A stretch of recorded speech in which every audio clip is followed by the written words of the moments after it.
10 बोर्डच्या हिशोबाने planetary law of motion म्हणजे Kepler's first law, second law, third law आपण आज बघणार आहोत. Kepler's first law directly question विचारतात बघा बोर्डाच्या पेपरला. लॉज रिलेटेड टू डायग्राम, तुम्हाला केप्लर्स लॉ ची डायग्राम दिली जाईल आणि तुम्हाला सांगायचं एक first law, second law, third law. दुसरा क्वेश्चन असाही विचारतात, तुम्हाला सांगितलं जाईल observe the figure showing the orbit of planet moving around the sun and write the 3 laws. म्हणजे तुम्हाला परत 3 लॉ आले पाहिजे. आज आपण बघणार आहोत केप्लर्स फर्स्ट लॉ.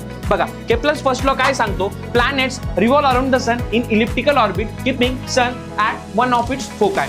तर आपण पहिल्यांदा हे समजून घेऊ की इलिप्स म्हणजे काय. Ellipse is nothing but your extended stretch ताणलेलं व्हर्जन ऑफ इलिप्स. इलिप्स मध्ये 2 ऍक्सिस असतात, एक असतो मेजर ऍक्सिस, एक असतो सेमी मेजर ऍक्सिस. आणि या सेंटर पासून जे 2 पॉइंट्स असतात त्याला आपण काय म्हणतो, त्याला आपण म्हणतो फोकाय.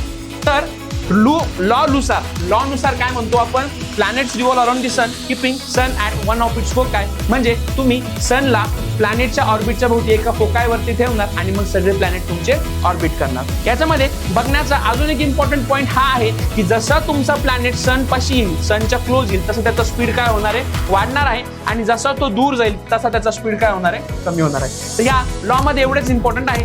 नेक्स्ट रील मध्ये आपण बघणार आहोत केप्लर्स सेकंड लॉ आणि थर्ड लॉ. अशाच नवनवीन कॉन्सेप्टसाठी आजच आमच्या ई सारथी या चॅनलला आणि इंस्टाग्राम हँडलला सबस्क्राईब करून ठेवा. धन्यवाद.